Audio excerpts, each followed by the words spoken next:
Delighted to welcome my next guest to the show, the Chancellor of the Exchequer, Rishi Sunak. Good morning to you, sir.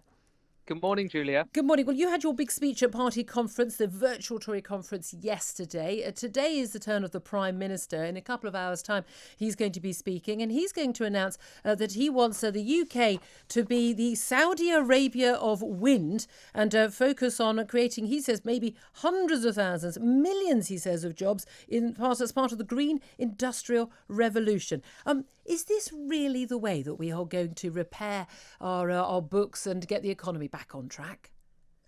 Well, I think it's absolutely right that we're talking about jobs, and that is obviously the key economic topic that we should all be focused on. And the Prime Minister is right. The green industrial revolution is something that he both feels passionately about and is something that will be very good for our country. Offshore wind is a great example of a technology that we happen to be very good at internationally. This is something that is one of our country's strengths, and he wants to double down on that and ensure that we not only are using more offshore wind, which is great because it is now a cheap and green form of power, but in doing so create lots of new jobs and capture more of the value in making all the turbines and exporting the technology as well. So, and if you look at where that's happening, it's in parts of all around the country where we'd like to see more growth as part of our levelling up agenda as well. So it ticks lots of boxes, and I think it's an incredibly exciting announcement. Okay, so we currently have 10 gigawatts of offshore wind power capacity. He wants to raise that to 40 gigawatts. Experts in the industry saying that we'd need a new wind turbine built every single day for a decade, and 50 billion, not million, 50 billion pound investment. Presumably you've run the numbers on that. Yes, that's right. And this is, this has been put together in conjunction with the industry. There's an existing sector deal. The Secretary of State for Energy has been involved. The Prime Minister is deeply involved. I think we all have a very ambitious view of what's possible here. As I said, this is an industry we're already globally leading in. We want to double down on that ambition, grow the use of wind power in our energy mix. It's cheap, it's green. And as we can make more and more of this stuff at home, that's more jobs here, and we can start exporting it, and new technology like floating offshore wind, which is also part of the announcement, around the world. And you put all of that together, and that's exactly what we should be doing. It's not wrong to be ambitious, and I'm glad that we're doing that. But just checking that when the wind doesn't blow, we're going to have the backup nuclear power stations and other power mechanisms to actually make sure that we can still put electricity on. Yeah, actually, funnily enough, the Prime Minister and I were just visiting a company yesterday in the clean tech space, Octopus Energy, and they do a fantastic job with a new technology platform of allowing their customers to change when and how they use, how we all use energy. For example, if you're charging a new electric car, and actually it's better to do that not at the peak time that everyone's using energy. We can do that at different times, which is both cheaper and enables us to spread our demands across the day, so we get a lot more out of the energy we have. That's going to be an important part of our future as well, and it's exciting that British technology companies like Octopus are leading the charge. Okay, well, we know an important part of our future is going to be paying off a lot of the generosity that was shown by, you in your name, but let's face it, it was the British people that came together, that furlough scheme to help everybody, wrapping our arms around the nation.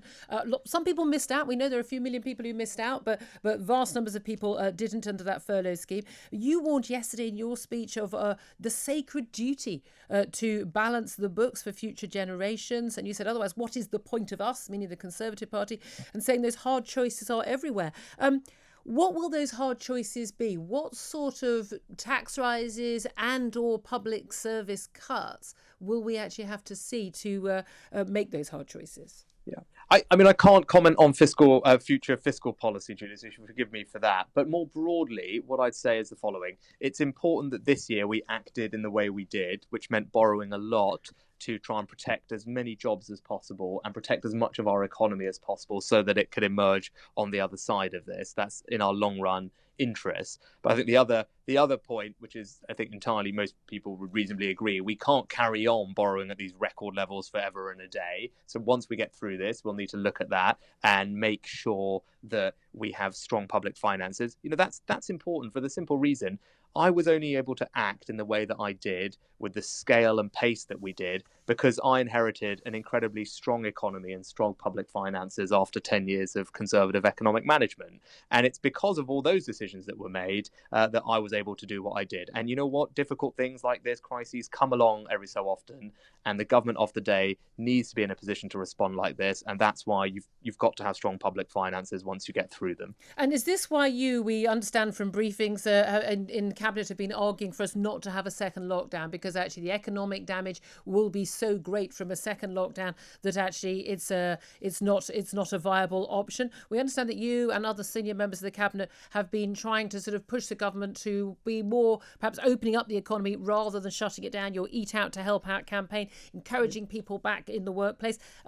Where does that end, though? Because we are somehow in a sort of a strange sort of middle ground at the moment, where we're possibly teetering on a second full lockdown. We've got a lot of local measures, 25% of the country living under very big restrictions, possibility of many more following as well. And at the same time, we're seeing more and more jobs being lost. The end of the furlough scheme. How do you balance all that up? And how hard are you fighting to keep the economy open? Well, Julia, right. It's really difficult to balance all those things. I think the important point, and the point I've made, and that I think is widely shared, is that when we do make these decisions, that we consider all of these things in the round, and that's what we have to do. So we have to think about what are the impact on our children's education, what are the impact on people catching coronavirus, what are the impact on non-health issues of people missing appointments or delayed operations, and then what are all the economic impacts, people's jobs, financial security, which also ultimately has an impact on their long-term health conditions, and indeed our ability to fund public services and the NHS. So all of those things have got to be in the mix. This is a complicated problem, and there are lots of different impacts, and we need to consider them all in the round and then make what are very difficult judgments. We had the Eat Out to Help Out campaign during the summer, and that definitely got a lot of people who, it's not just about spending the money, a lot of people who perhaps very fearful of leaving their homes out and about, people encouraged to go back to work in the office, and now it's all gone back again, and now some people are even blaming you for the Eat Out to Help Out campaign in terms of spreading the virus, although I'm not sure there's really any evidence for that whatsoever. I walked through the City of London yesterday, and I've got to be honest, I could have cried at the scenes I saw. Empty offices, boarded up shops, signs in the windows saying, sorry, we're closed down till further notice, empty streets, empty pavements. It's a completely dead city. This used to be the thriving heart of our, not just our capital city, but economically wise, the thriving heart of our country. Is there any chance that we are actually going to get that back? You're right. It is very sad, and I do, like you, walk through some of those same streets or drive through, and it's sad to see what was one of the world's most thriving cities. Does it make you want to cry as well? Yeah, I know it is very sad. I completely agree with you. When you consider what it used to be like, and to see it now, a kind of shadow its former self, it is really sad, and it's obviously having a real impact on people's jobs that they're losing as a result of this. I am confident that we will get through this. Pandemic, and once we emerge on the other side, we can grow strongly and get that vibrancy back into our cities and town centres. It's going to be difficult right now. I can't pretend otherwise.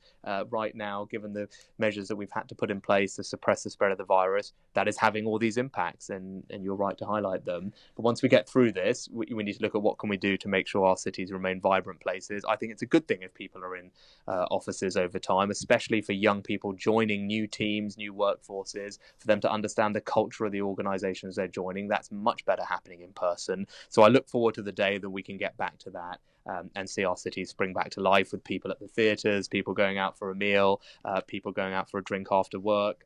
Those are all things that we should strive for. Now, sadly, we can't do all those things again, in the same way.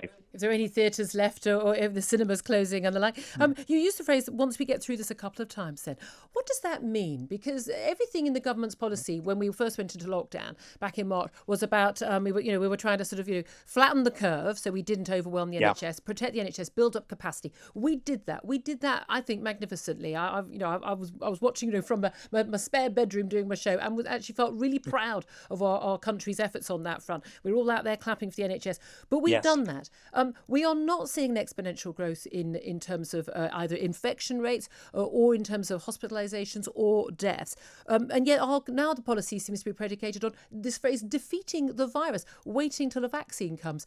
Can we keep on being in local lockdowns or 10 p.m. curfews and rule of 6 indefinitely unless or until we get a vaccine for this? What does when we get through this mean? When will we know we're through this?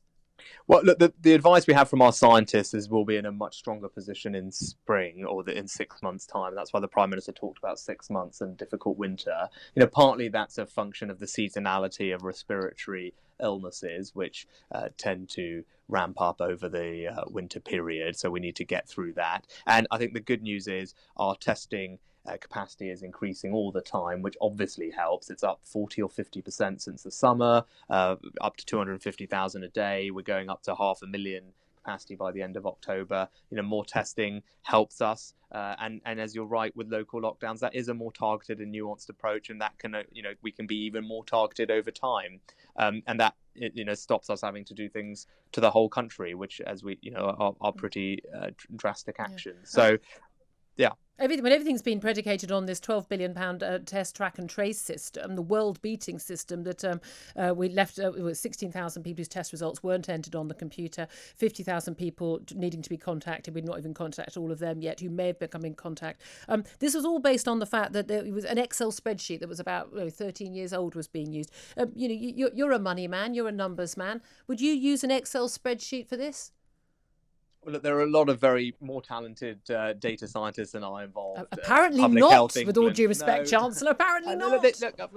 Of course, this should not have happened, and the Health Secretary was clear about that yesterday in Parliament, and we've launched an investigation. I think the thing now to focus on is what are we doing to fix the situation, and what I would tell your listeners is over the weekend, several thousand man-hours were deployed to start contacting the contacts of all these people. That we, as of I think 9 o'clock yesterday morning, over half had been contacted for a second time. Obviously, that number will be higher now. I don't have the most up-to-date figure in front of me, so that's important. And I think the other things that people should feel reassured by is anyone who was positively tested, they were contacted as normal in the normal time frame. And importantly, schools, care homes, and hospitals, places where we really want to make sure that we are controlling any infection outbreaks, they are on a slightly different system, so they're not reliant on this, so they aren't impacted by this. And indeed, the Chief Medical Officer has confirmed that in terms of our analysis of the situation, that none of these numbers change any of that. So hopefully that provides some reassurance. But you're right, this should not have happened.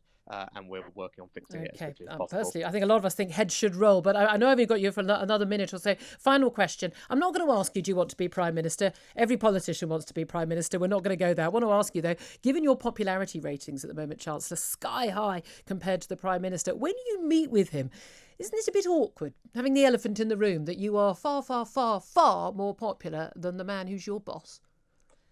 I'd say a couple of things. I certainly wouldn't get carried away with very short-term things, and what goes up comes down. That's inevitable in life. So, but when the tax rises come, I have to make difficult decisions all the time, right? So that is, I think, an inevitability. So I wouldn't be too caught up on that. And I think that the Prime Minister did me the enormous honour of placing his trust in me to do this job 6 months ago.